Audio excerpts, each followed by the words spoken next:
done. Okay, Mr. Consemi. What do you think, Mr. Laurie? I think we're ready to go. Let's go for it. Tommy, are you ready? Judy, thank you. Mr.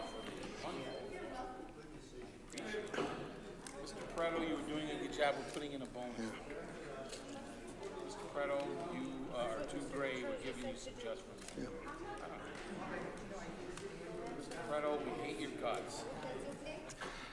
Mr. President, are you ready to begin? Mr. Laurie, why don't we get started? Thank you very much. Stragglers. Thank you very much. Good evening, everyone. A special good evening to all of those that are listening at home.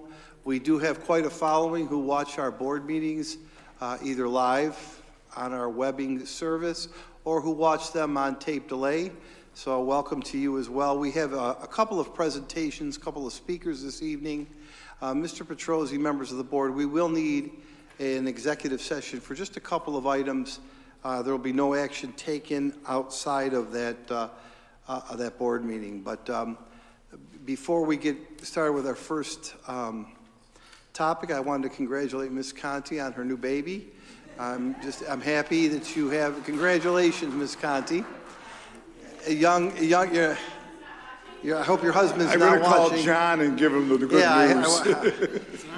And you know what? The baby's a beautiful baby, very calm and quiet. So if it starts crying, it's going on your evaluation. All right? So, Jamie, is our friend here or is he still talking? It's really important that he comes in here now. Yes. So two food service directors talking to each other. Chef, we'd like to have Chef Bobby come. The first 10 or 15 minutes, that's okay, Bob. We're on your schedule. That's all right. The first presentation is from an old friend of ours, and he hasn't been here in a while. As a matter of fact, the last time he was here, he had 2 children and wasn't married. And now he comes back with 2 more children and he's married.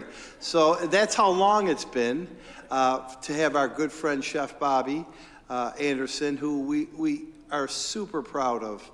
Bob, we're super proud of you and super thankful for the work that you've done with our students and using Niagara Falls as your hallmark district, so to speak. I know you branch out a little bit into Buffalo and you really work in the jail. And I wanted to first of all say thank you for your continued work with our students. I know you've also, along with your wife, Jamie, who's here, have been a big part of a new program, our Cantina program, that we're going to talk about. Our Cantina program is part of our PS2 program, where we send students. I know that the high school administrators who are here and the middle school administrators that you work with are thankful for your service. I know the kids and the parents that have learned from you are thankful, and we just wanted to do a quick 10-minute catch-up with you on the program, what you're seeing, and again, give you some support, and I know you have a short video. So, Chef Bobby, 5th place on the, is it the Iron Chef? Hell's Kitchen, 5th place. Gordon Ramsay, let me just tell you who was in front of him. We had the Pioneer Woman, number 1, followed by Rachel Ray, number 2, Bobby Flay, number 3, Kevin Edwards, number 4, and then it was Chef Bobby, number 5 on Hell's Kitchen. But you know, I'm only kidding you, and it's wonderful to see you, Bob. So, congratulations. Take it away. Yeah, good to see everybody here today as well. Like you said, we have a short video. Oh, sorry about that. So yeah, good to see everybody here. We have a short video. I'm Chef Bobby. My claim to fame, I was on a show called Hell's Kitchen. I'm originally from Niagara Falls, New York. I went to London, went to New York City, went to Chicago, went to Los Angeles, got kicked around out there, and I came back home to Niagara Falls, New York to train these young chefs and possible to give them the tools. Maybe one day they can decide, do they want to go the vocational route or do they want an academical route? But we give these kids the skills and the knowledge and the training that prepare them for real life job experience. So we talk workforce development on steroids, you know. So a lot of times is I'm finding over the last 10 years of doing these programs in the Niagara Falls district is that the parents now, for over the last couple of years, the parents are coming up to me and saying, thank you, Chef Bobby, because I didn't know what my kid was specialized in. I thought it was academics, and I thought it was vocational. They worked their program, they came home and said, no, Mom, I think I'm more academics, because they find out food service is very hard. So over the last couple of years, I'm finding out the parents are coming up with decisions and putting these kids in my program just to find out, is their kids more vocational, more kinesthetic, more hands-on, or are they more academic? So this program really has took wings on its own, besides of the soft skills that we train them with. So I'm very proud about that, how it elevated on its own with the parents. So we'll show this short video. And I'll take some brief Chef Bobby questions, Anderson. I guess, I right? place top 5 on Hell's Kitchen. Currently, I am the founder of F-Bites, a non-for-profit intervention training program serving Niagara, Erie, and Monroe County. Our program empowers and educates youth, adults using culinary arts as an avenue to teach real-life skills. The reason why I want to be part of the program is because I want to learn new culinary skills and interact with new people. Some skills I attain on the course is prepping food, cooking food, cutting vegetables, and learning how to use teamwork. I want to be part of this program because I like cooking and learning new things. Skills I learned from this program is kitchen management, creativity, and how to cook. The only one I know now, I would say stay focused. So don't let anybody doubt your dreams. Don't let anybody tell you that you can't do something. Always stay positive. Stay away from the negative people. I prefer you to keep going, keep pushing. No matter what's going on, try to talk to somebody. Just keep your eyes on the prize. Never give up. Never doubt yourself. No, none of that. Just keep pushing. My history with the program is that when I attended LaSalle Middle School, Chef Bobby was just beginning his program. So I was part of the after-school cooking class. Job title now would be barista instructor for F-Bites. Some of the relationships that I've built with the kids, just sort of making sure that I'm helping build their confidence with both taking orders, making drinks, helping them set their own standards for what it's like when you enter the job field of any customer service, really. Advice that I would give to the students, just remain confident, always treat people the way that you would expect to be treated, and understand that every day is a new learning experience when it comes to creating a better moment for people. Well, I'm smiling when I see Molly, because I haven't seen her this year. So why I'm smiling is the results of F-Bites over the last 10 years. We captured a lot of data, and the results and the proof of concept of this program is that we hired, Molly was in a program in 8th grade at LaSalle. LaSalle's been pumping out a lot of great just explorers from LaSalle. Molly was in the F-Bites program in 8th grade. Now we rehired her, and she's a teacher trainer / barista. This young man here we have in the crowd here, he was at LaSalle. I say LaSalle is really producing some good ground over there. Vaughn works for us currently now, back at LaSalle doing the coffee cart. We do this soft skill coffee cart type of training. And he also works at one of our restaurants, at 2 of our restaurants. So we rehired him. So what makes me smile is that the proof of concept, the proof of this works.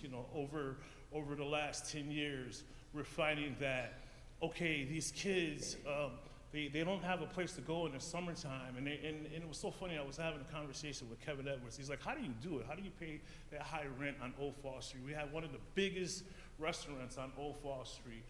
And he said, how do you keep up? He said, why do you do it? And I said, I do it for the kids. There's 30 kids that will not have work, employment.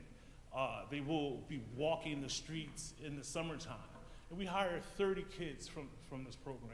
And it's so magical because we work these kids 4 hours out of the day. They never work 8 hours, so they still have their summertime to participate, but they give you the best 4 hours of their whole entire lives.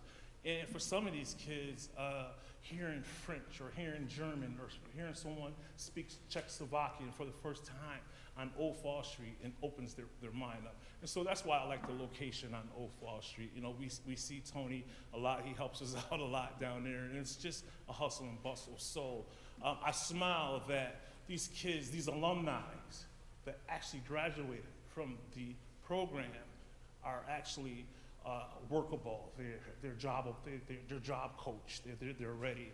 But we also have some stories where I ran into a person that was in the program at 8th grade. She got pregnant, and she has 2 kids, and she's like, Chef Bobby, I just got my UB degree. She came through our program. She worked at Olive Garden. She had these skills, these service skills, these hospitality skills, and she didn't stop. She didn't stop, and she worked her way from Olive Garden to NCCC. She went from NCCC to NU, and she got her associate's degree. She got her master's social work, and she's now graduated from UB. They came through the program. So they're all, different type of success stories that come from this program. But that's only because we've been at this, at boots on the ground for the last 10 years consistently. So we're seeing the results now. So just a couple of things. Devon, I'm going to put you on the spot. Would you come forward, please, Devon? Bobby, while he's coming forward, does Mr. Pareto pay for his food when he comes down there? All the time. Okay, good. Good. He's our bodyguard, the Sopranos. Yeah. So this is, and I know Mr. Rotel and Ms. Villardo could speak much better to Devon, but Devon is, you graduated last year from Niagara Falls High School? Yes. Devon, good student, Niagara Falls High School graduate last year, attended LaSalle Prep, if I recall. Yes. Devon was, by the way, an excellent basketball player, so I'm trying to work to get you one more year of eligibility if I can. But beside that, Devon, can you, you started this, you picked this up in 8th grade, and where are you now as a graduate? I currently work at Cantinas. Actually, just the whole program, to me, it pushed me. It's a life-changing experience, just being around Chef Bobby, just seeing how he have everything organized perfectly, just setting an example for the other young kids, just giving people the opportunity to just work and stay off the street, because there's a lot of violence in Niagara Falls, and just keeping us inspired, for keeping us inspired, keeping us organized, keeping our life skills in check, always giving us motivational speeches. Like, everything not gonna just be given to you. You're gonna have to work for everything, ain't have to hand it out. Yeah. So we're proud of you, by the way. Thank you. I also would like to ask you to come back and inspire some other kids, either at LaSalle or Gaskill or at Niagara Falls High School, because you were quite a recognizable figure at the high school for your stature as a ball player and for what you did. So I think that that's great. I think that we hope you continue your success. We would ask you to come back and inspire some kids that you might know from Niagara Falls to turn out like you, and I want to congratulate you and say, once again, another proud Wolverine graduate, Devon Wade. Do you have an ultimate goal beyond the Cantina? I'd say next year I was planning on going to college, Western Oklahoma State College for basketball. Okay, great. Well, you're making a little bit of money right now. You're learning some skills. You're growing up even more, and we wanted you to see Devon because he's started in 8th grade. It's hard to believe we've been doing it this long, 7th or 8th grade, and came through the school and took F-bites since he's been like that. And he's a success story, and he's only typifying many, many, many other ones. So I thank you for coming back and saying hello and speaking, and really would like you to push some other kids to have the inspiration you did. So. Bobby, anything else that you like to share? I tease with him, and I didn't pay him to say that either. But I tease with him and say, hey, I'm firing you in 2 years. So I give them that roadmap, to either you're going to further your education or, they're going to 190, I'm getting you out of here. So he understands. He's like, what do you mean? What did I do something wrong? He didn't understand that that's how I take their career in my hands. You know, I said in 2 years you're getting fired. You can no longer work here. So they're forced to do bigger, better things. Right. And we talked a lot about it. It's food, it's mental health, it's manners, it's soft skills through food. Correct. And that's really the essence of the program. Well, the whole program, you know, I think you're being modest because the whole program shift after we had our conversation and you recognize all the trauma that the kids that I deal with, and you kind of, you know, directed me to use that trauma-informed care, and it's all mental health and it's all health awareness, and that's really first. The food is just a disguise after having that conversation 5 years ago. So Yeah. you're a big part of how we pivot and pivot towards the kids that, you know, probably wouldn't have a chance if F-Bites wasn't here. We don't want to do what NCCC does. We want to clean you up. We want to pull your pants up. We want you to look firm, look someone in the eye, a firm handshake, and walk you to NCCC. Right. Or walk you to Princeton, or walk you to Yale. That's why I told them I'm firing them in 2 years. Right. Great. Questions for Bob or Devon? Question, Chef, how far do you think we could take this thing? I mean, you know, you're using food as a disguise, but what you just said. So, how far do you think we could take this thing? I mean, with more support and more, you know. I think with the best practices already that we have laid down, even with our barista program, we have barista curriculums. I think we can really strongly our curriculums. Like, our program is already a proof of concept. Like, we can take this where we can be a best practice being looked at. Like, I understand Say Yes is partnering up potentially. We already do Saturday Academies. We already have a layout format for Say Yes.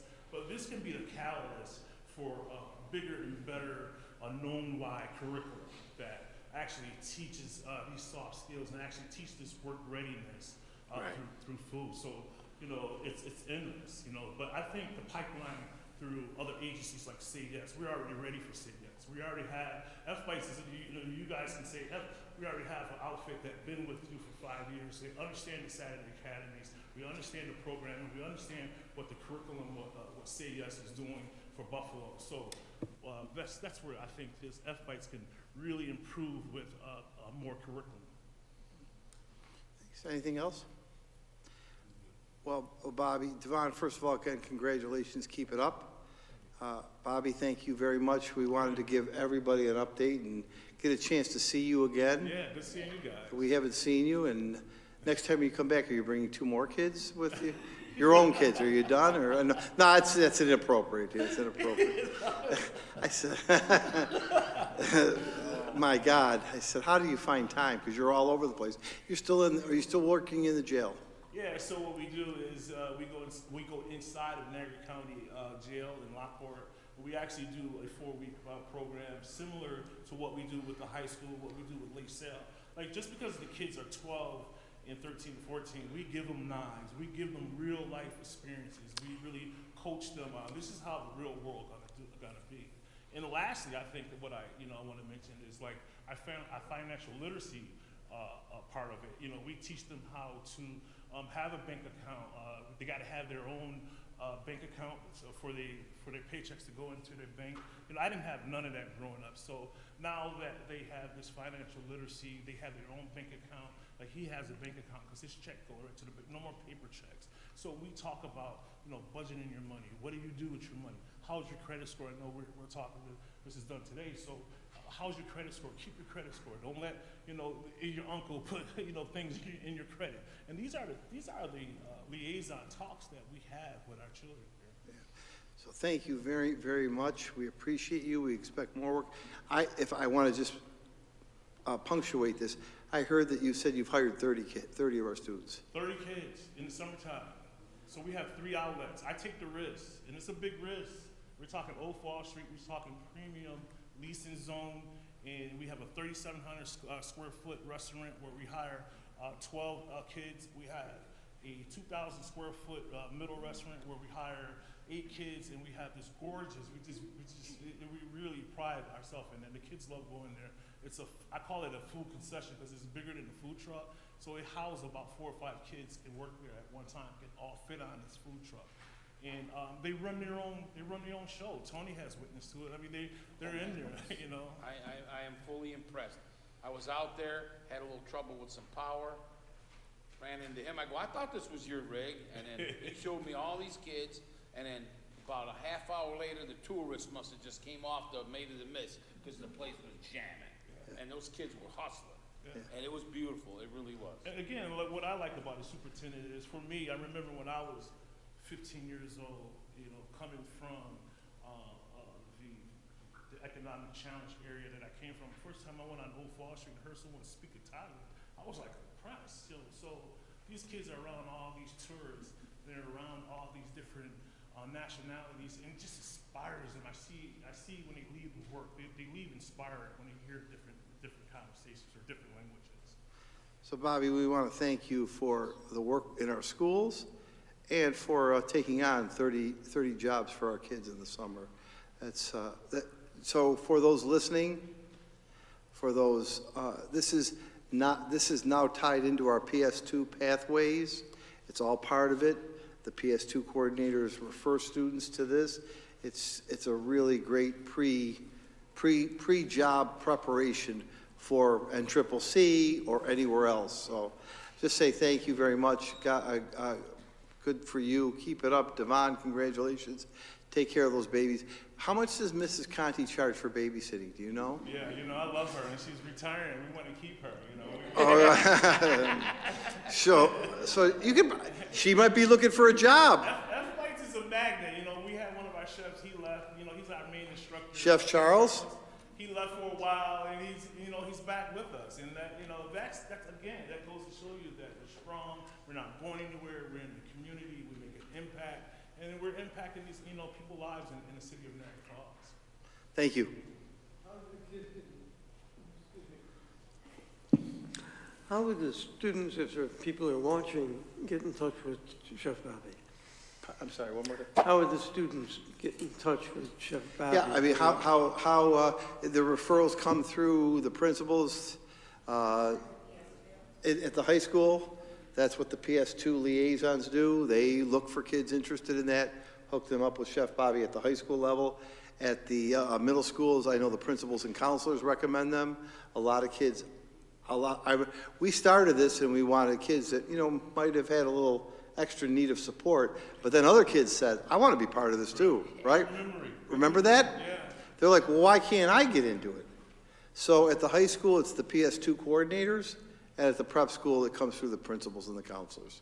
So, and I know we've dabbled a little bit in the summer as well for the elementary students, and it's an aspirational goal, to your point, to get into the it's always been, at least my aspiration, to get this program into the elementary school, and probably to start it in the summer. Right.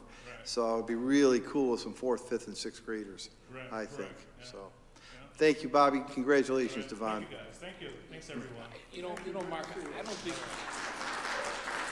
we definitely. It can't be too young to get these kids. You know Thank you, chefs. Good to see you. Yep. Bye, Jamie. You're right. It can't be too young. We can't start them too young. 4th, 5th grade, that's fine. That's right. Let's go. Speaking of young people, I have been in contact, and you have heard me speak about this from time to time, celebrate it, write about it, talk about it.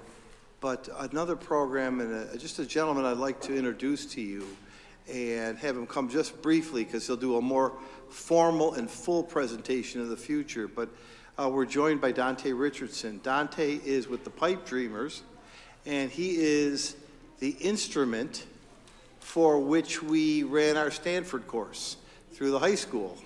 And Dante, we wanted to welcome you. Another example of the district's outreach to prepare kids for the future. And I think we've got some big plans in our hopes and dreams. So I wanted you all to meet Dante. He was in the area here. I think, but Are you in Niagara Falls or Niagara Wheatfield, Greg?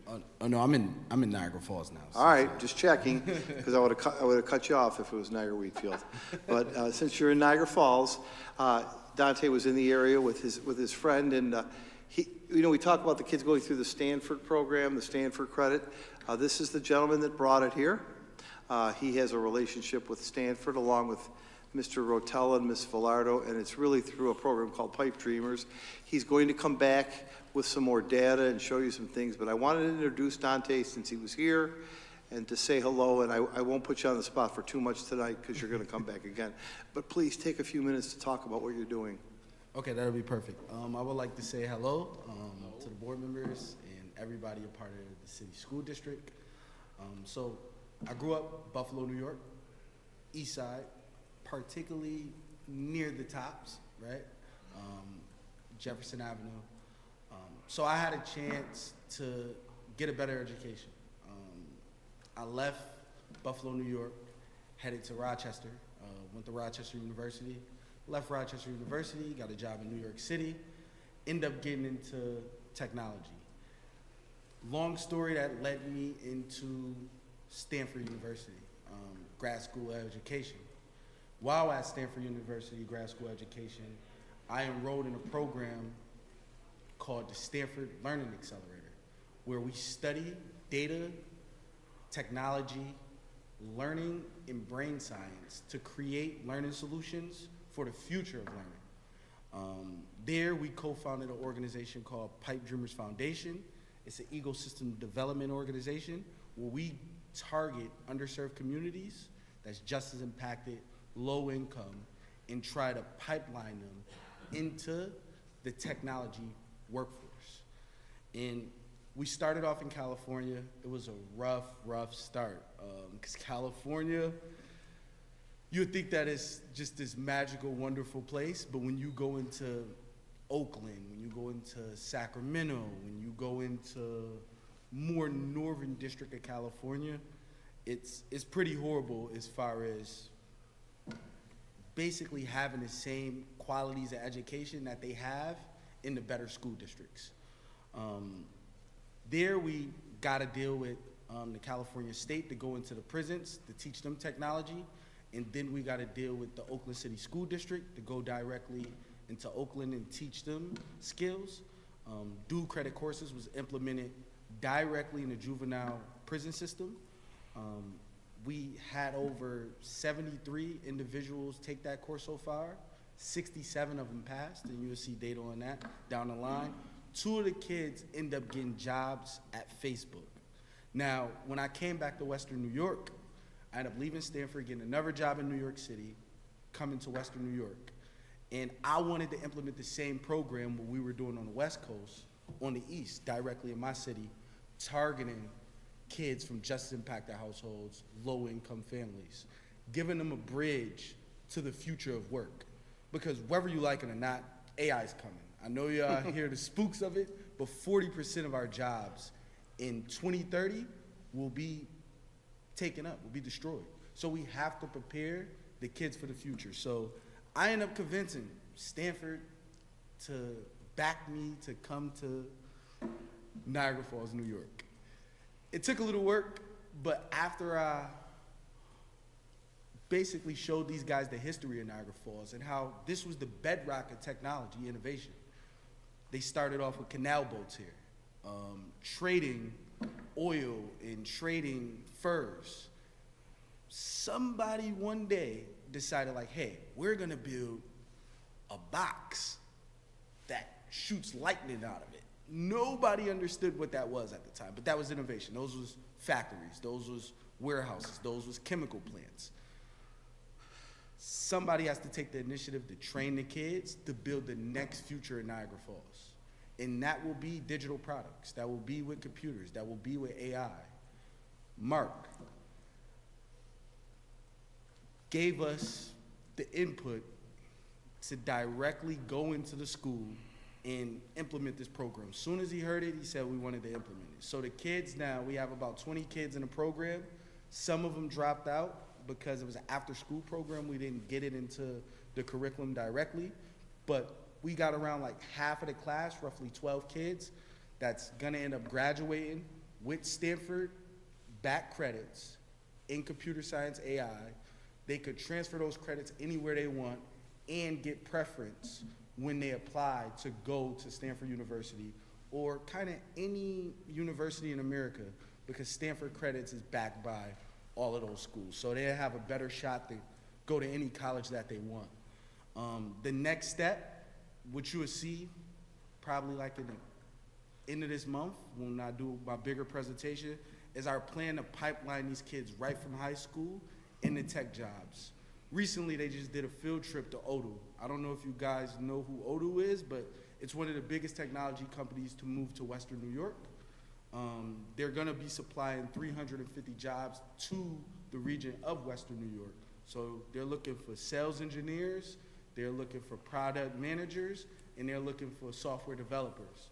Our kids that does the Stanford course automatically qualifies to be software developers. Now we just gotta further that gap and get them more skills, and they can be just like LeBron, coming out of high school, going straight to the big leagues in tech. And we're talking about not making 40,000, not making 50,000, but anywhere roughly near $75,000. And then you scale from there. So it's been a pilot test. We're still running the data. We got a partnership directly with Stanford to do a big case study with the district to see what other programs we need to implement to make it successful. So we want to bring in engineering as well as the computer science course. And I'm just looking to work to prepare our kids for the future, because they got to compete not only with their neighbors in Wheatfield, but they got to compete with the kids in China. And these kids are very advanced and looking to grab our jobs. And we know that. As adults, we know what's going on in America right now, and we have to prepare our kids. So that's what I'm here to do, and I would love to take any questions you guys have. Well, I just wanted to say a couple of things, Dante. Thank you very much. We did get a little bit of a late start and did it after school as opposed to in the curriculum, which we can improve on in the future. I wanted to thank Ms. Villardo and Mr. Rotella and their advisor, Mr. Palma, who's back there. It's good to see you, for starting with 20 students. I think it's 12. Is 12 the graduate number? 12 is it happens, right? It happens. 12 will be the graduate number. We'd like to celebrate those students as the pioneers. Exactly. And we'd like to grow them. And I think you have a second iteration tonight of another pathway. So for many kids, it may be food. For many kids, it may be the trades. And for many kids, it might be technology and computer applications.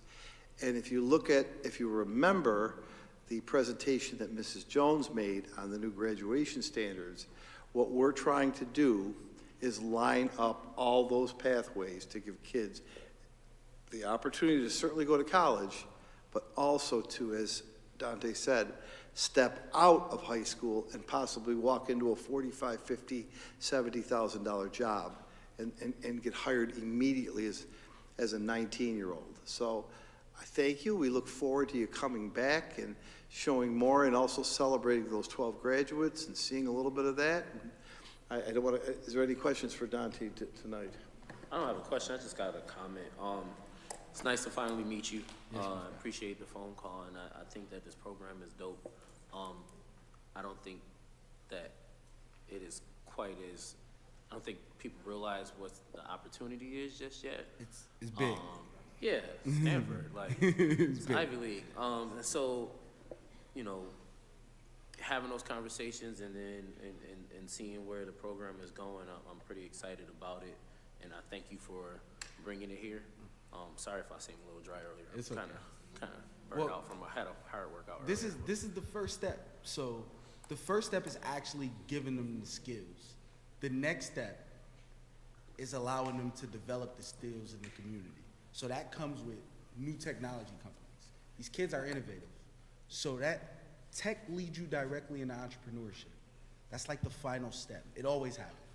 And what we're trying to do is align an ecosystem full of partners to make sure that the Niagara Falls community can benefit from it. So we've been in conversations with 43 North, We've been in conversations with Launch New York, as well as NCCC, to give them that boost to create the next generation of companies for the region. Because plants are not coming back. They're not, never, ever again. So we gotta develop new ways to create new businesses. And technology is the most booming industry to do that. And the district invested in this program and deeply going into partnership with Stanford, you would see how your economy would blossom. They did it in Austin, they did it in Columbus, they did it in Denver. And me getting them to actually choose Niagara Falls due to the history, you know, everybody loves Tesla if you're in technology. Like, they worship Tesla. So me getting them to choose Niagara Falls was a big deal for me. And I just pray and hope that everybody back us up on this and we could take this further for the next step to what it could do for economic development for the kids and even the parents. We got something for them as well too, just so they could be on the same learning curve as the kids. Thank you for coming in a little cold. We kind of wince at something you said, but I am 100% behind you. Artificial intelligence is here to stay. It's not going anywhere. It's not going away. We have got to continue to prepare our kids, our community, and the world for how to use it to our advantage. I mean, we're using it. Every day a student steps through one of our evolved systems, they're going through artificial intelligence. By the end of the month, every one of our cameras outside will be featured with an artificial intelligence film called Zero Eyes that you heard, that's built off of artificial intelligence. And I think it's scary, yes, but we have to use it to our advantage, and we have to teach kids how to build what other people are building, and we can't fall behind. And we're not that far behind. We're not. I like that. We're not that far behind, but we have to start now. Because the more we don't invest into technology, in especially artificial intelligence, at least the skill level to allow everybody to know how to use it to their ability, we fall far behind day after day because technology increases tenfolds within 18 months. So we have to catch up. Right? Thank you very much. We look forward to seeing you again. All right, appreciate you. Thank you. So two really great presentations on things for kids. And now maybe a little bit of a difficult conversation we need to have. You know, every meeting, board members, between now and April, we will be talking about the budget. And we are advancing the budget just a little bit every board meeting. And I want to say a few things before we go through it. And I know Rebecca is on the line, Maria. Yeah. Hi, Becky. Can you hear us back? I can. Can you hear me? Yeah. Becky is on the 15-second delay in case I say something wrong. So we want to present tonight's addition to the budget. Before we do that, I just have to ask a rhetorical question. And the question is that each and every day we go into our jobs, whatever that job may be, and we try to follow the law. We try to follow the regulations. We try to follow what's right to be done. So it continues to confuse me why the governor's budget doesn't follow New York State Ed Law 3602. As a junior attorney under the tutelage of Miss Massaro, I looked up Education Law 3602, and that is the education law that provides for the foundation aid formula. And it has not been applied. And I ask rhetorically, why? Why hasn't it been applied? We're expected to follow. If we don't, we have 22 auditors here ready to give you a report. So I'm a little befuddled, a little betwixt, and a little confused why the foundation aid formula is not being followed. And I will leave it there. It's interesting, too, that last year, in order to settle a lawsuit that used Education Law 3602, we and other districts received quite a bit of money. from the foundation aid formula, yet that formula is not being put in place this year. So I leave those rhetorical questions out there and wonder why a new formula where you take the average of 10 years and you throw out the best and the worst and you come up with a number ultimately gets into law. So I got no answers. I'm just saying it rhetorically for those to think about. What we did tonight is anything that is in yellow is new information. We'll start on the positive side. That is the exact amount of foundation aid that we're getting. You can see that the parenthetical numbers are deducts. Those are the high-cost aids, and those are deducts. You can also move down and see that we found some good news this week. We're going to get a refund for prior year's expenses, and a utility tax is going to exceed what we had thought or what we would usually budget. So those are two positive numbers, but when you go to the bottom line, there's our projected revenue adjustment, $330,000, bringing us to a total of $181 million. That is what our expected revenue based on the governor's numbers, and I know it is only February 8th, and I know we're playing the long game, but that is the number that we would have if everything held true to run the district next year. When you move to the other side, what we have now done is we've plugged in, thank you, Ray, I love when you do that. Ray has boxed with the green. We have now, through the work of Becky, Maria, and Alicia Savino, put in the salary increases year to year for our 6 unions. Obviously, they all have contract increases, as they do deserve. Those are the numbers that year over year have to increase based on the known salary increase. We also plugged in a number of about a 5% increase in transportation. And Becky has done this. I certainly can't take credit for it. She has plugged in the ERS and the TRS expected rate increases. The only other number, hi Mike, the only other number that I'll point out here is that we, and Mr. Petrosi attended, we had a meeting with our New York 44 partners. They're our healthcare providers. And I pressed to try and find out what the rate increase was. And certainly they wouldn't give me an answer because those numbers aren't revealed yet. But the 5%, I think, is going to be just right on the line.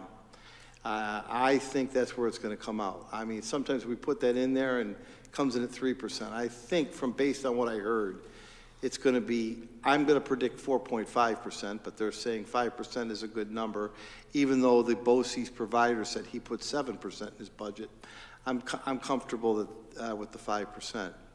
If you scroll up, you will now see the beginning of a gap.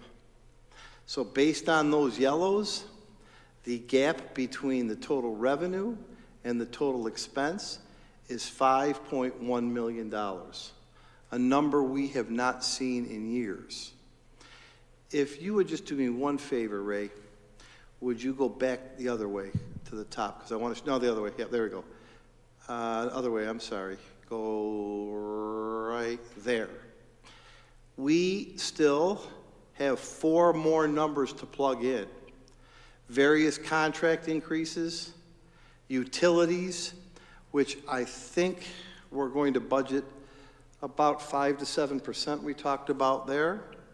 The tuitions, the tuitions, and the BOCES, we still have to plug in 4 more numbers, and those numbers are only going to add to the gap.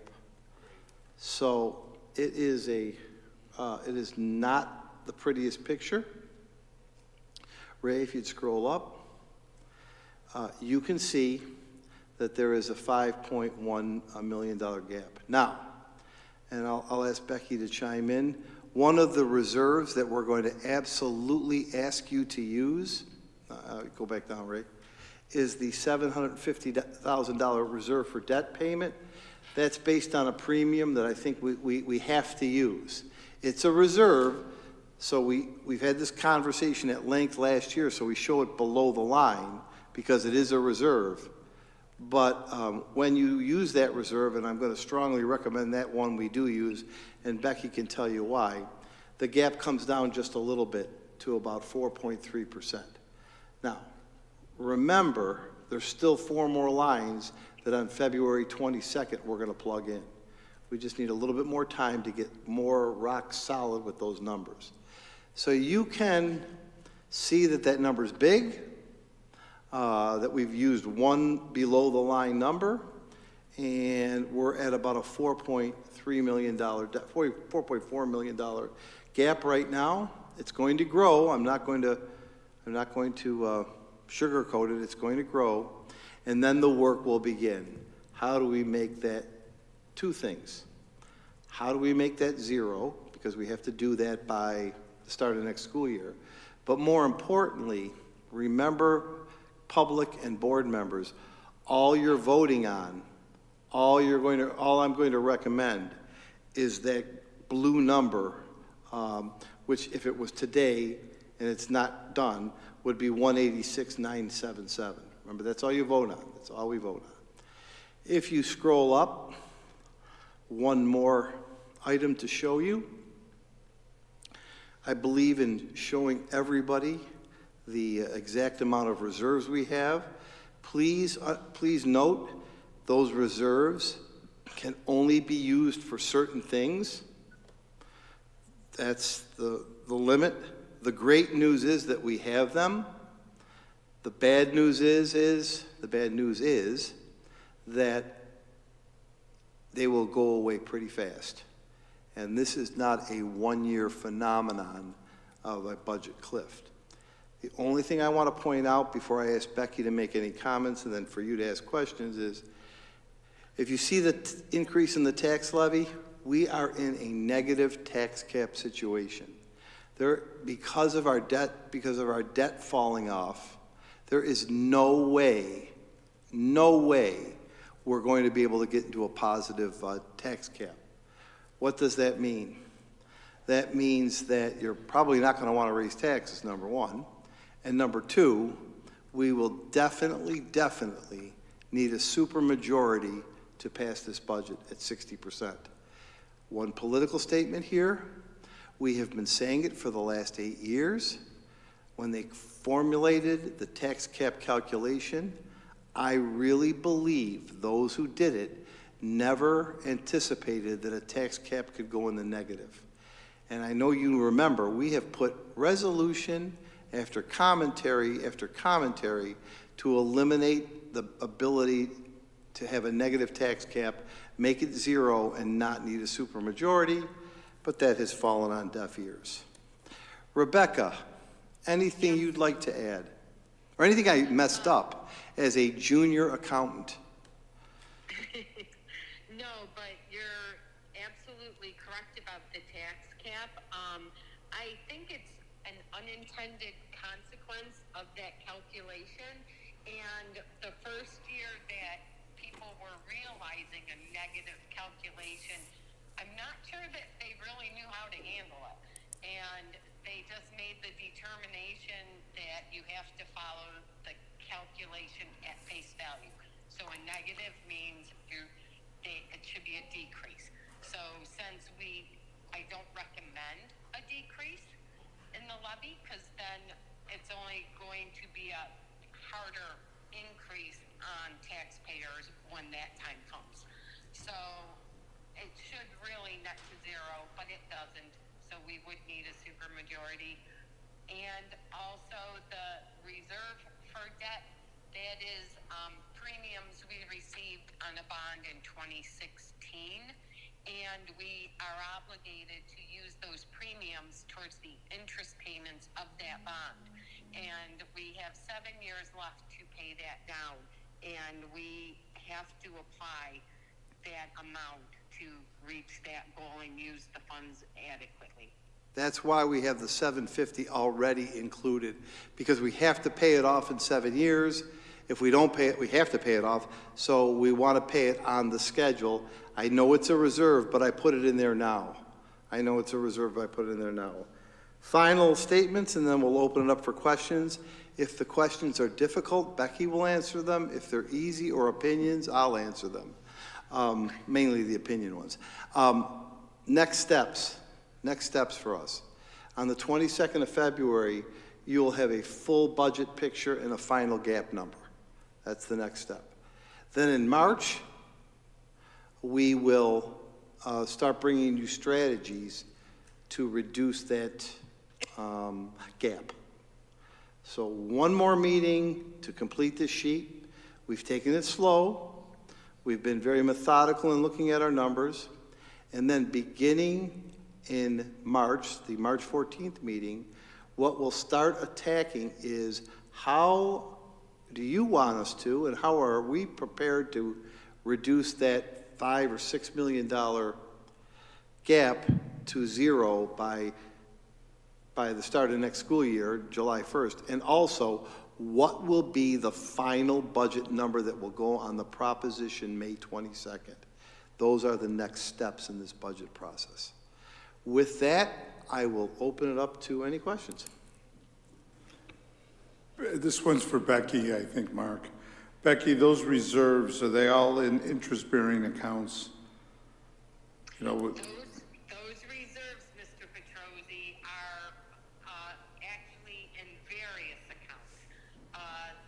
We do use some of those funds just for cash flow purposes, and we have just reinvested $10 million into a interest-bearing certificate of deposit that is collateralized for the full amount, and that's at 4.73%. do we have any short-term money markets?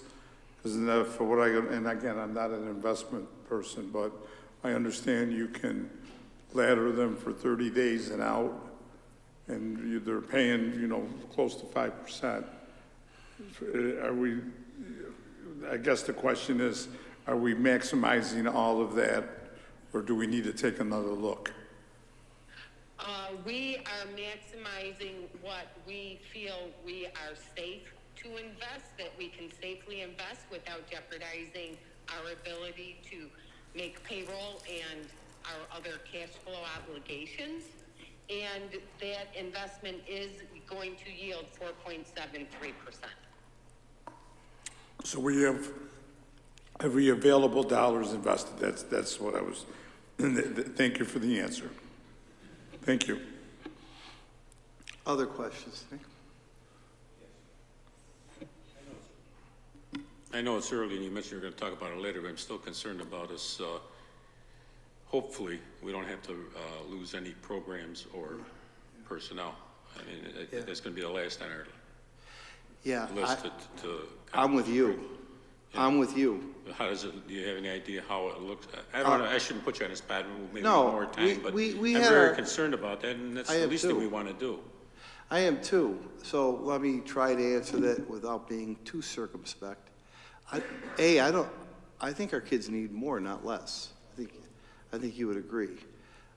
B, I think there is no way, just to expect it, that I can't come to you and ask you to use some of those reserves. I'm going to have to ask you to use some of those reserves. Well, that's what I'm saying, I'm in more Yeah. favor of using reserves than, Yeah. than eliminating programs for our kids Yeah. or personnel. That's what I'm going to ask you at some point.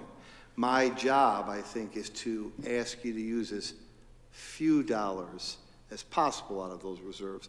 But I would be lying to you if you didn't think I was going to come to you on the 14th and say, here's what we need to do to, I need some reserves.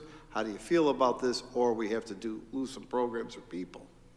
The second thing that we are really looking at, if you look on the revenue side, Ray, BOCES aid, the parenthetical columns, the BOCES aid and the excess cost aid, if we could drop that number down, we still can. we still can make some BOCES purchases to drop that number down, which would increase the revenue. What does that mean? We'll get the revenue by spending more on BOCES. For instance, and without getting into a lot of detail, because I'm not ready yet, there's some technology that Ray would like to buy, it needs to buy. If Ray could buy that technology out of this year's budget, and I think we can do that, that would hopefully drop that 2.3 down to, I'm making this up, 1.3, right? Because Ray will buy it out of this year's budget, we'll get the aid the next year. There's hopefully $1 million right there. So there's some work that needs to be done before I'm ready to come to you on that. Right, and then hopefully we'll have some reserves from this year's budget that we could push Yes. forward for next year. Yes. Hopefully. Yeah, my answer would be yes. I'm not at any position to tell you how much. Well, I know it's too early right now. It is but- too early. But the answer is yes. Kind of a yes on all your questions. Yes, I agree with you about people and programs. Our kids need them. Yes, I'm going to ask you about reserves at some point in March.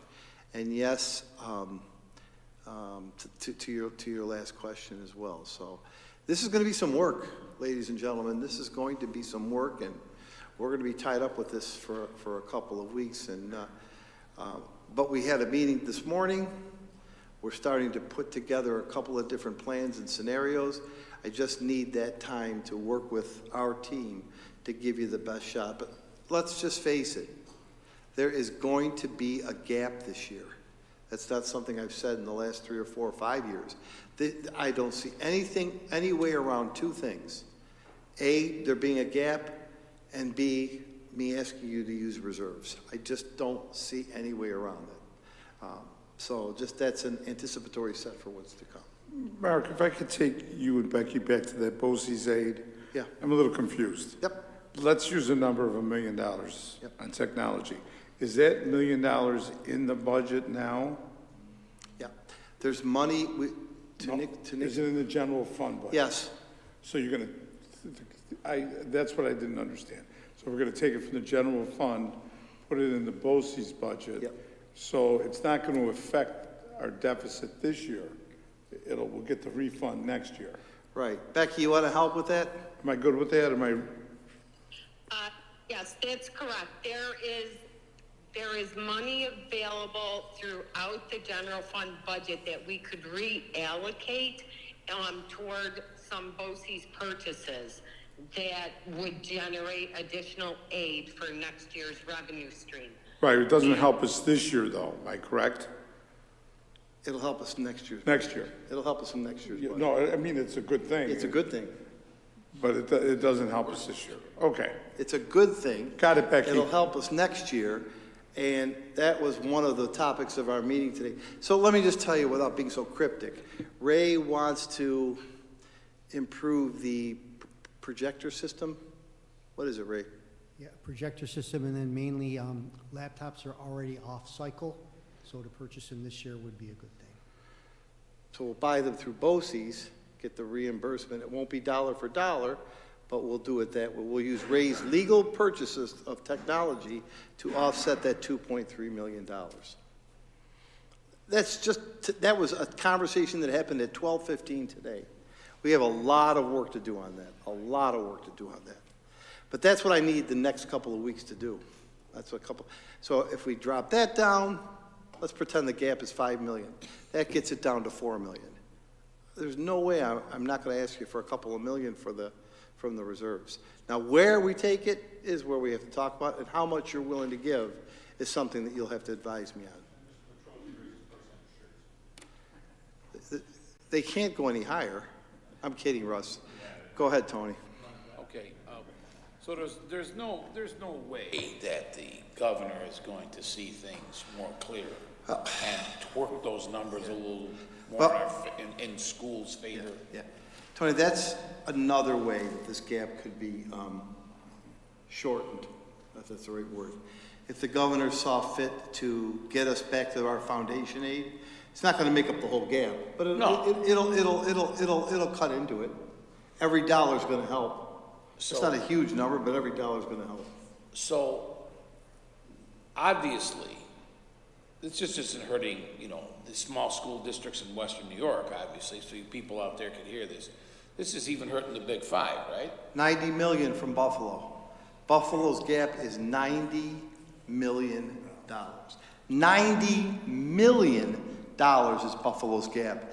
Now, I talked to their superintendent. They've got a plan that she can get down to about 48 million. $48 million. $48 million in Buffalo.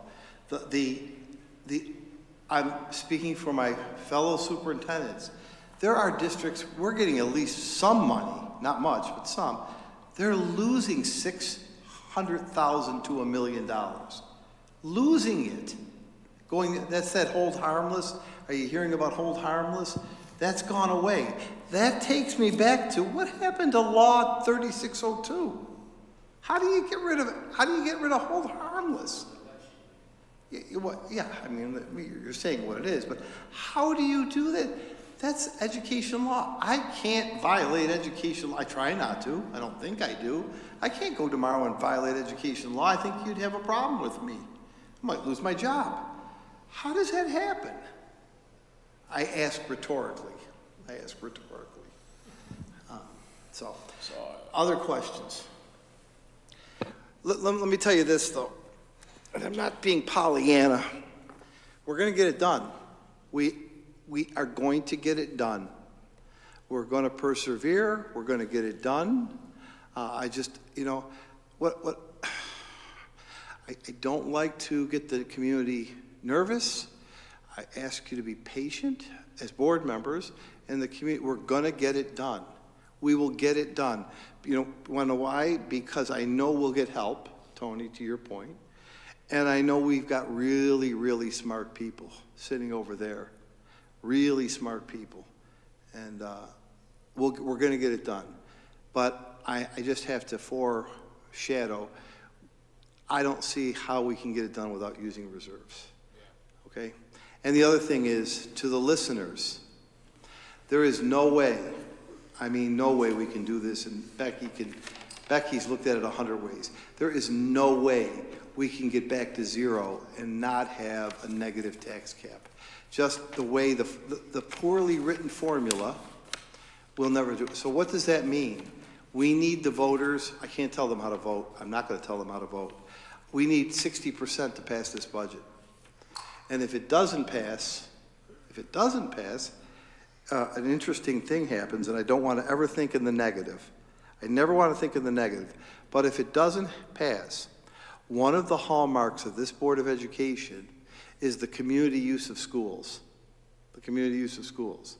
And according to the stipulations, Becky, if I'm correct, the community use of schools that we are very proud that we have would begin to become paid. Everything will be paid, and you have to pay up front.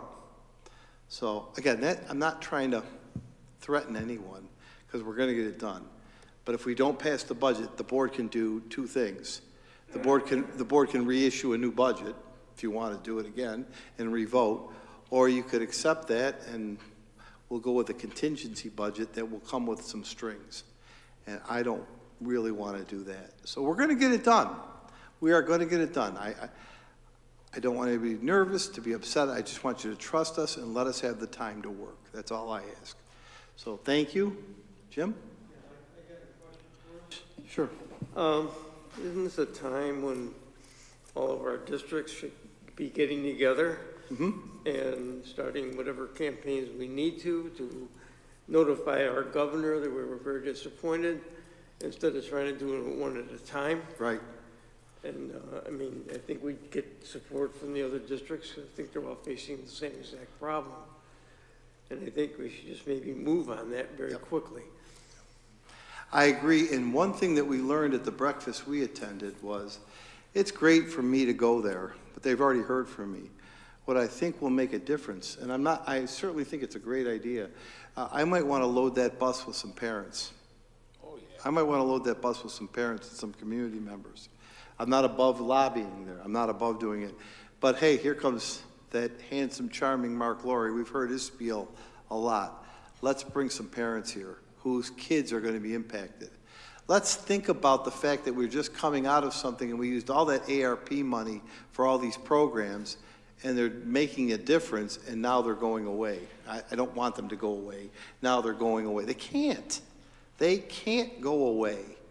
They can't go away. Next time when we talk, so I agree with you, Jim, and I think we'll initiate that. So we'll come to you again on the 22nd. This will all be filled in. You'll know the final score, and we'll move forward. Thank you, Becky. Any final words? No, I appreciate it, and I think that's exactly where we're at. And I do want to just mention, too, that not only will the things be filled in, and then we can start looking at strategies, but information continues to flow as well. So there could be adjustments continually between now and the final budget on all items there, whether it be revenue or expenditures. Right. I think what she means in that one category on the revenue, I know you took it down, Ray, but in the one category, we're checking, there it is, thanks, Ray. See the excess cost aid, 546,271, see that number? A lot of that is our special needs children, and we do something called stacking them. We get more money back. We're having our consultant make sure that every single kid has been stacked to the fullest, because just like that number can go down. So we could come back to you on March 14th with some extra stacks, Mr. Richard, and have that number be $200,000. That would knock off $346,000 of the gap. So that's the kind of information we're still working on, right? Every time we lower one of those numbers, it's a decrease in the gap. So those big parenthetical numbers need some work, okay? Mark, if I'd like to add something. Yeah.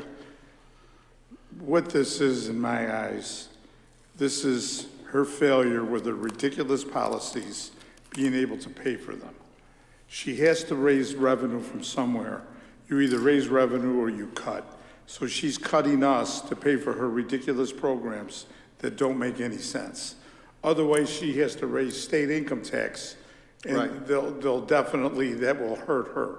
So she's hurting the little cities, the little towns that are gonna have to eventually, bottom line is they're gonna have to raise taxes if this continues.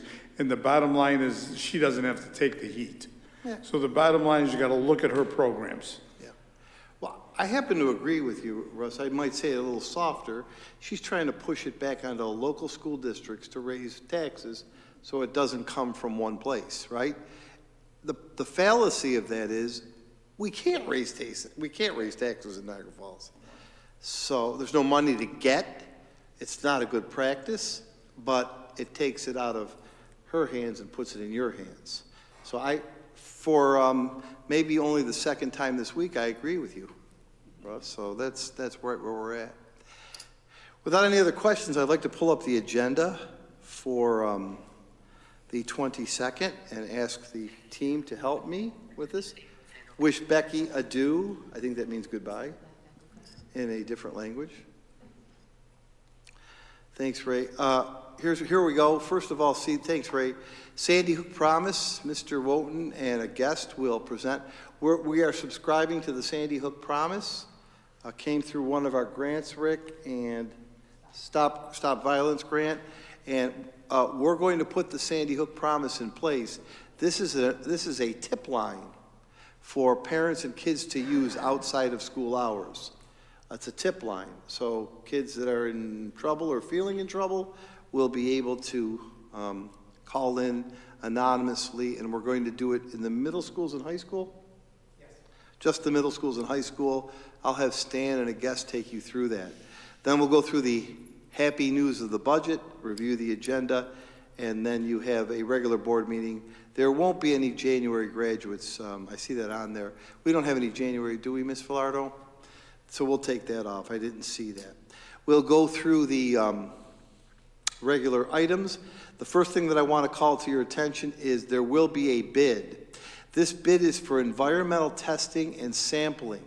Thanks, Ray. I love how you're doing that. It making my job easier. That is for the capital projects. Earl, correct me if I'm wrong, we hold the contract for the testing and sampling. However, it's paid for by the capital projects.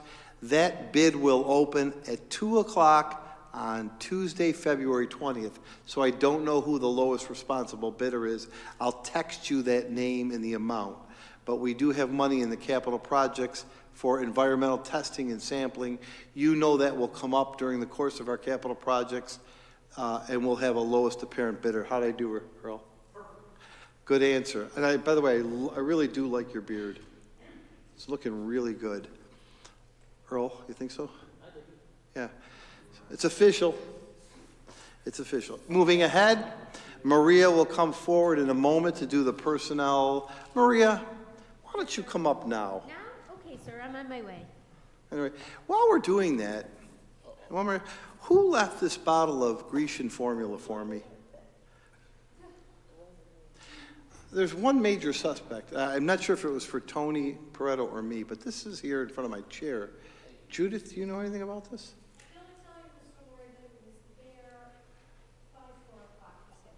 Holy smokes. I have one suspect. I know you would never do that to me, Maria. I have one suspect sitting at the table. Thank you, Maria. It is the wrong color, Ms. Dunn. So, no, there's only one suspect, and he has a very full beard. I'm not sure. I think they call it, if it was a French pirate. Why is this, for the viewers at home, most superintendents are treated with respect. I get a box of Grecian formula here, just for men. It's just for men, 2-in-1. It's a nice ad. I'm not using it. I'm not using it. Does it work? I would never know. Mr. Smeal, would you like your box back? No. Go ahead, Maria. That great beard. Wow. Puzzle. I'll get to the bottom of it. I'm big into doing mysteries this week. You are. Okay, so the first page you see is the certificated report. Is we allowed for a rescission of a retirement, and that person will be joining us again next year, and we're pleased about that. Probationary appointment. You'll see music teacher at 79th Street. Turning to page. That's on page 1 of 2. Turning to page 2 of 2, you'll see a probationary teacher at Hyde Park and a probationary teaching assistant at Hyde Park. The rest of that will be filled in. We'll probably have some asterisks for next week, or 2 weeks from now. And then you'll see the rest of that is per diem and schedules B, C, D, E, F, and G. Any questions about that so far? You'll probably add something. We will be adding. It is a little bit of, board members, it is a little bit of a quiet time in terms of that, and I'll speak to something that I've kind of charged Maria with in a minute. So the personnel reports are a little thin at this point for this month, probably next month, and then we're going to take off. That retirement on the top of that page is really, wow, what a great worker. Yeah. So, yeah, you're talking about the classified report, right? Yeah, so we're losing a really excellent worker. And that's that first retirement that you see there. We're going to miss her very much, but she is on to do some great things with her family. In June, though, of course. Resignations, we had a couple resignations of, this person should be on the certificated report. That was my mistake, and I'm sorry. I will fix that. I'll fix that for the next report. The third name down should go on the other report. Yeah, that'll be on the certificated report. And so you'll see a resignation of an assistant child care associate there. Provisional appointment of a technology associate, probationary appointment of an assistant child care associate, rescinding, a temporary appointment of a school office support clerk, and a school monitor lunch at Planiva Bond, a leave of absence to take other district employment, and this is perfectly permissible, and then 2 voluntary transfers there, in addition to the additional hours for winter sports support and some after-school work. I want to make 2 points here. Number one, unless board members, and I know, Russ, you and I have talked about this, unless it is for district employment within the district, I've stopped the practice of leave of absences. Now, if it's me going from job A to job B, that's one thing, because you're within our district. But if it's me going from job A to job outside of the district, I'm not granting those leave of absences. Now, there could be a medical reason, I don't want to say forever. There could be a medical reason that I would certainly take under consideration. I'm not a hard-hearted man. I would take it under consideration, but for the most part, Maria asks me, and my answer is no. Okay, I just want you to know that, because you may get some feedback on that. But I want to make that public without mentioning any names here. The answer is no.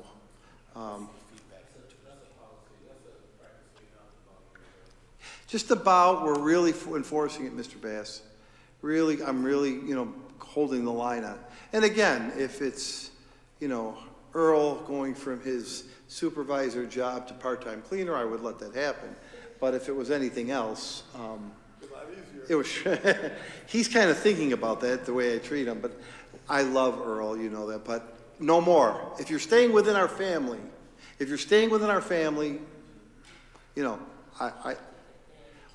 I really think so in many cases.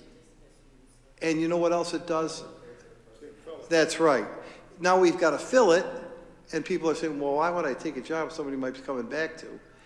And it just doesn't help us grow the people that are staying with us. So, again, I'm not picking on anybody when I say that. And Mr. Bass is right. This has been something we've been doing for a while, but we've really kind of shut the door on it. And again, there are rare exceptions, right? There's always, the world is not black and white.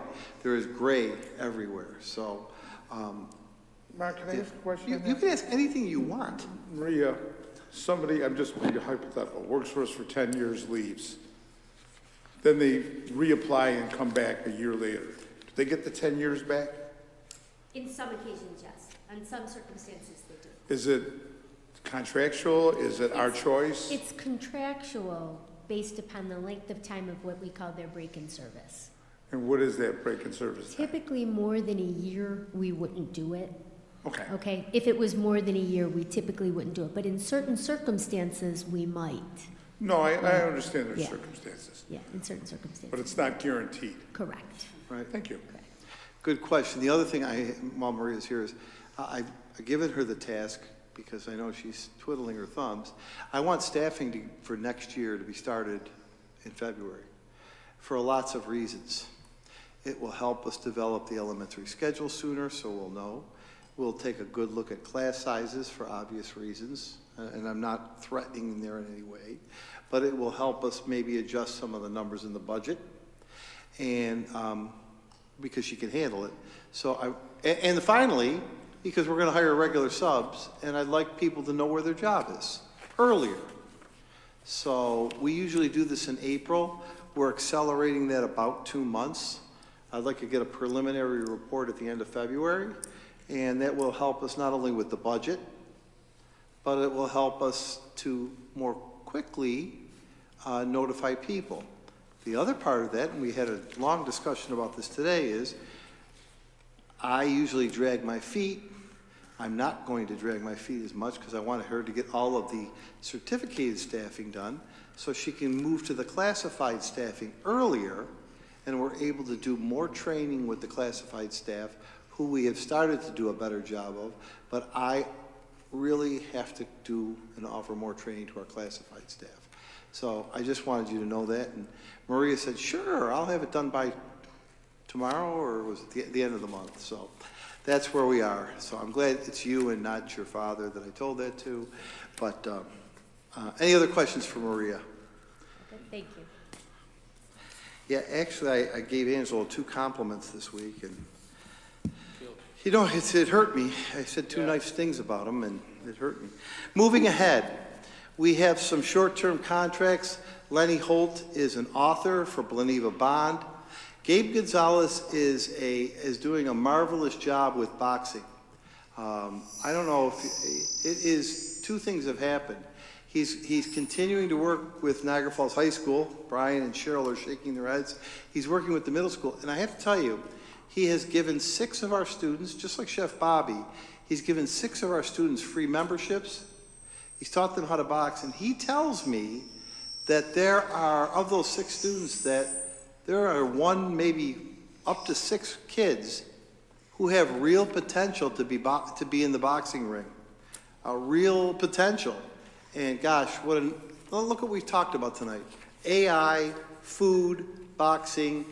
So we're extending Mr. Gonzalez and his boxing program. They still have to get through, their final test is to get through 3 rounds with Mr. Pareto. And if they do, we'll look to extend that contract in the future. But Fight Night Boxing is a real ad for kids. It just touches another segment of the population.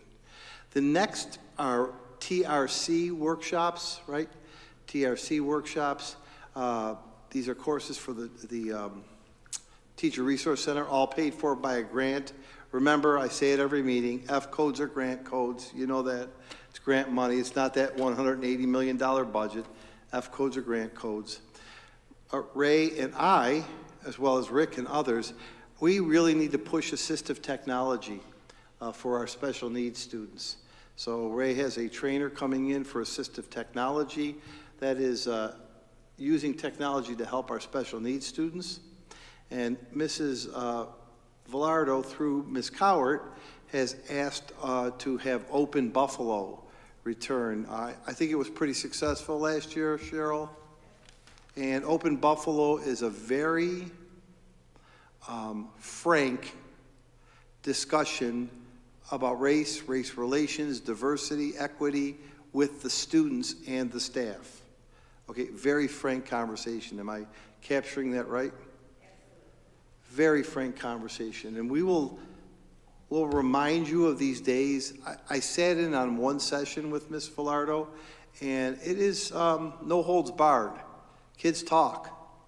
And I remember watching her handle 1 or 2 kids that just couldn't sit through it. And they asked to be excused through her.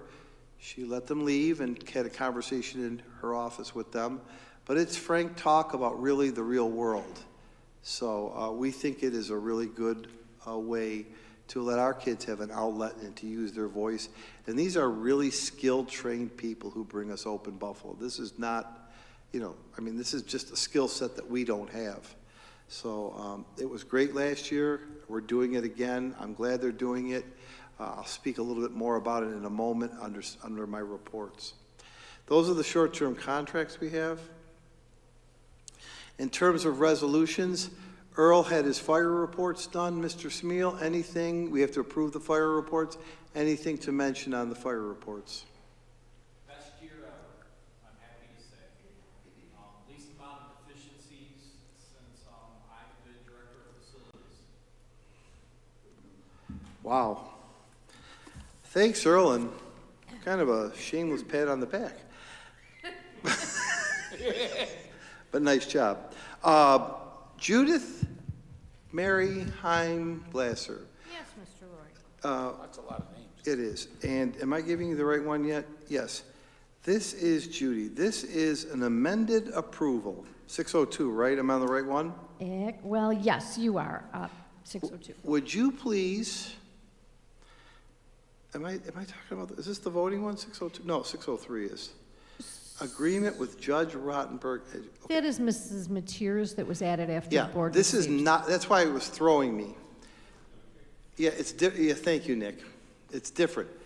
Judy put it on there because I asked her to, but it wasn't mailed out on your packet, okay? We have a parent who lived in Utica, New York. Her child goes to school in Boston, Massachusetts. She's 19 years old and is a special needs child. Because of the program for that child, it was agreed in the Utica School District to go to this facility in Boston. The mother moved from Utica, New York to Niagara Falls, New York. And now the agreement to keep the 19-year-old child becomes our responsibility. Does that make sense? Yeah. And it also becomes our cost. And it is a very, very costly school. You'll get a full resolution on that, and you could read the cost at that time. Of course, this is a very involved special needs child, and because the mother is now a Niagara Falls resident, they become our responsibility to educate. Did I get that right, Maria? You did, sir. Jimmy, not 50,000. Double it and add more. And if that child stays next year, which she has a right to do, and if the mother still lives here, multiply that number you said by 4. And then go to our tuitions on the budget, and add that in. Now, we can stack that student, meaning we can get reimbursement, but this is what happens to a budget. This is what happens to a budget. One student, 200, one student. She's 19, she has a right to go to school till she's 22. Yeah, 22. They extended it from, how nice. they extended it from 21 to 22.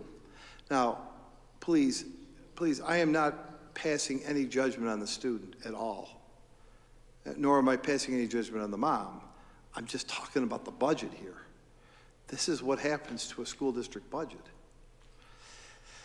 You'll have a full resolution in your packet. You're right, Nick, it wasn't in there, but they've already billed us because the kids started in January. They're asking Becky for payment, and I said, you can't pay him. The auditor won't let us pay him until you guys know this. And this is another thing the state should be picking up for extended care like this. Yeah. And you know what? God loved the child. Really, God loved this child. God loved the child. But, yeah, right? But, you know, you're in the nitty gritty of a budget right now, and this is what happens. Well, I'll move ahead, Ms. Glasser-Heim and Heim-Glasser. This is an amended election procedure. Judy, I'd like you to talk about it because you do it so much more eloquently than I do. Well, thank you. So in the first of the year, the governor, the state decided that there would be early voting. As you know, we've all been able to go to physical poll sites and vote early. This will affect our election only by mail. So people will have the right to vote early by mail. To do that, they must be registered. They will send an application my way no more than 30 days before the election and no later than 1 day before the election. They will be handled approximately the way absentees are, in that they will be tallied by our inspectors and recanvassed the same as our absentees are at the end of the evening back here. And they will be accounted for, same as absentees, that if somebody does vote early, those ballots will not be opened until the end of the evening, so that if somebody chooses to come in and exercise their right to vote in person, they will simply remove the mailed ballot before it is canvassed. So we just have to make arrangement for that. So this resolution, you had actually passed the election procedures in December, but we were not aware that we had to make provision for early voting at that time. So this is just amended to include that requirement. This is a new law? It is, yes, this is the first year that we as a school district have to comply with this. And it is done by mail within a time frame of 30 days. Okay? 604, this is to bring the PS2 program to the cantina. Chef Bobby just talked about that. 605 is an agreement with Niagara County Community College. Let me tell you what 605 is. We received our P-TECH grant. This is for P-TECH 2. I think Rick's calling it P-TECH 2. P-TECH 1 was industrial manufacturing. P-TECH 2 is computer applications. This is being paid for by a grant. It's $17,000 to Niagara Community College for their work with us on setting up the P-TECH 2 program, paid for by that grant. 606 is, again, for the schools. Niagara Alliance for Restorative Practices, the restorative justice programs to eliminate suspensions. And as I wrote to you, and I'll tell the public, as of this point, this year compared to last year, we are down 8.3% in our suspensions, which is a good thing, and I'm hoping that more restorative practices are being used. 607 is also paid for by a grant. Teaching Strategies works with pre-K teachers to help training. We have an audit March 11th and 12th, and it's something that is again paid for by the pre-K grant, but it's to help the many new pre-K teachers we have in best practices. 608 is a payment to, let me see who it is, it's to Danforth. Remember, this is all ARP money. Remember, we went through this is all ARP money. We are paying Danforth $25,373.25. This is for Bleneva Bond, and Bleneva Bond is now complete.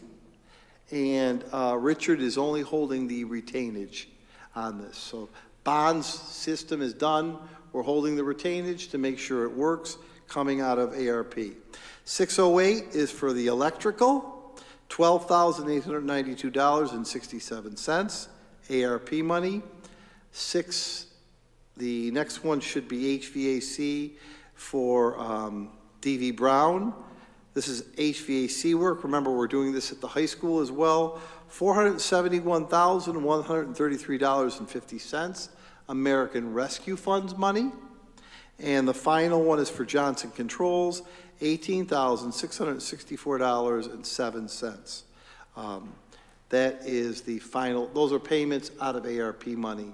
Those are the resolutions for the 22nd. Then we'll have our comments. Those are our two board meetings in March. Please notice they're back to back, which I kind of like because it's March 14th. It's going to give us a little more time to do the budget. So we go from February 22nd to March 14th and March 21st. And board members, that is what we're going to ask you to vote on in 2 weeks. If you have any questions, let me know. Let any of the staff know.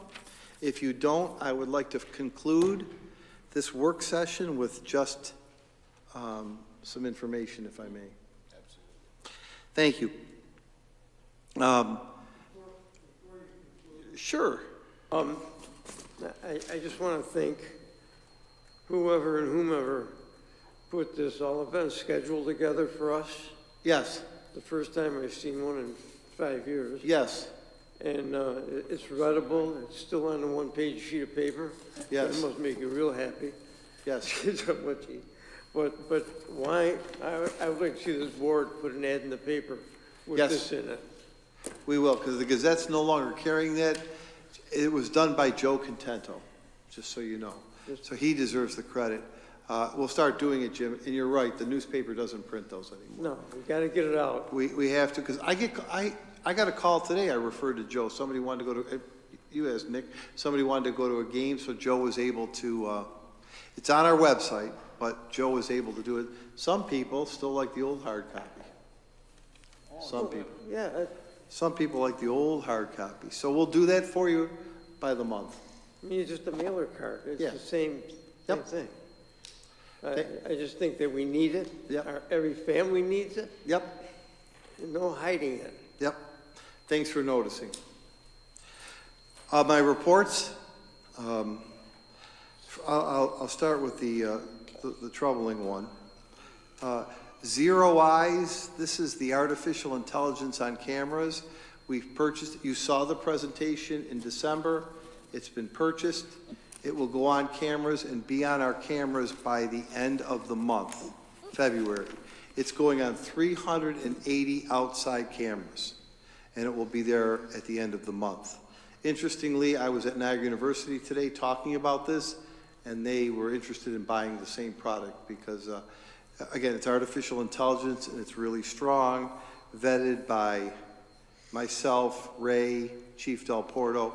And just to give Ray credit, Ray has to watch because he's got to do something technologically that, you're okay, Ray, that kind of could open us up to phishing to get this installed.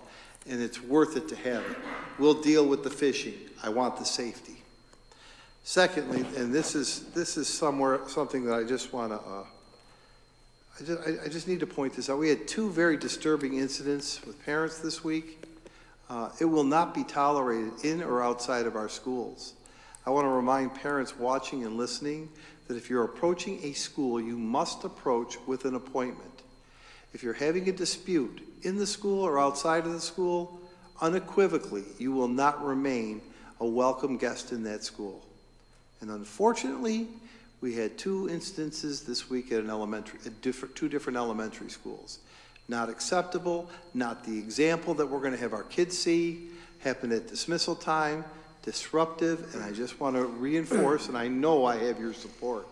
Not tolerated, won't happen. You will not be permitted on our property. I know they're your children, but we can have a Zoom meeting. I'm just not going to do that. We will outfit you with a Teams meeting, and you can meet your teacher that way. We love parent involvement. We welcome parent involvement. We want parent involvement. But if you're not going to behave, parents, we will not have you on our campus. And I'm just dismayed that I have to make that statement, but it happened twice this week. And there is a new law that you passed. Well, it's not a law, it's a regulation. What is it, Maria? Workplace. Yeah, it's an amendment to the regulation that was in place that expanded the Workplace Violence Act to include school districts and programs. Right. We're going to use it. We're going to use it. We did use it, and we're going to use it. So, again, that's not a threat. That's about becoming a school district that leads and has dignity and decorum, and you could disagree with me all day long. Many people do. Right, Earl? You can disagree with me all day long, but you're going to do it in a respectful, dignified manner, because we're here as educators all day long, and I'm just not going to have it. So I tell you that about Zero Eyes because now we have even more technology to watch people doing bad things, and we're just not going to have any kind of disruptions outside of our school. That's all my real bad news. The ENL class at Abbott is great. Got a chance to visit it this week. 26 parents, 19 parents at Bleneva Bond for the NCCC course. Excellent. I want to talk about North Tonawanda and Niagara Wheatfield. We continued our journey with those North Tonawanda students and our students, and this week we had Niagara Wheatfield join us. And there were a good 60 or 70 kids in attendance hosted by Niagara Wheatfield who heard about the great work we're doing. We had one of the most powerful speakers I've heard in a long time. His name is Johnny Parks. You may know him, Mr. Filardo. Mr. Parks, if everybody might remember, Mr. Parks had his fence written on with some terrible racial writing a couple years ago. Mr. Parks talked about his life growing up in Niagara Falls and moving to Wheatfield and then having how to deal with that fence issue and how he dealt with it with the dignity and what he was going through his mind. If Johnny Parks is watching this, I just want to say thank you.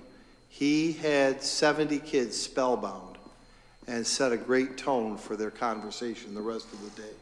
So congratulations, Johnny Parks. Thank you, Niagara Wheatfield, for hosting us. The fun thing about this is it's growing because it started with SNNT, and please be proud of your students. I only stayed for Mr. Parks' speech and came back to work, and I got a text from. I'm in a board meeting. I got a text from. I got a text from the Wheatfield superintendent who said, "Wow, your Niagara Falls kids are talkative and engaged." So I was really proud of them. The eclipse is coming up April 8th. We're not going to have students in attendance that day. We can't take a chance. They're talking about 1 million people being here. We're going to have no students that day. We're going to talk about having a remote staff development day. I'm going to put that out soon, but I needed to make a decision. We can't risk the safety on that day. We'll be fine with the calendar. So just students, if you're listening, and we'll have everybody announce it. No students that day, and for the principals that are here and others, we'll start talking about a remote staff development day. They're talking about 1 million people being here. And they're also, I also heard this today, hotel rooms are going for $800 to $1,000. And they're almost sold out. And they're almost sold out in Niagara Falls. Yeah. So if anybody's interested, 814 Maple Avenue, my price is $550. No, I'm kidding. I'm kidding. Angelo, where do you live? We like to have some people stay with. No, I'm kidding. We wouldn't want them. We wouldn't want to punish them. You'd have to get out the great coupon. I want to acknowledge the 79th Street Parent Group. 79th Street Parent Group, make you aware, they've approached me. I've let you know they are concerned about some of the traffic patterns and some of the signage for stop signs. I gave them my support, our support, to pursue the traffic pattern study and the signage that they're looking for.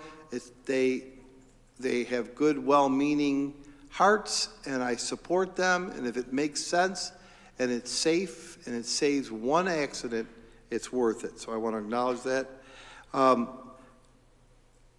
Two more.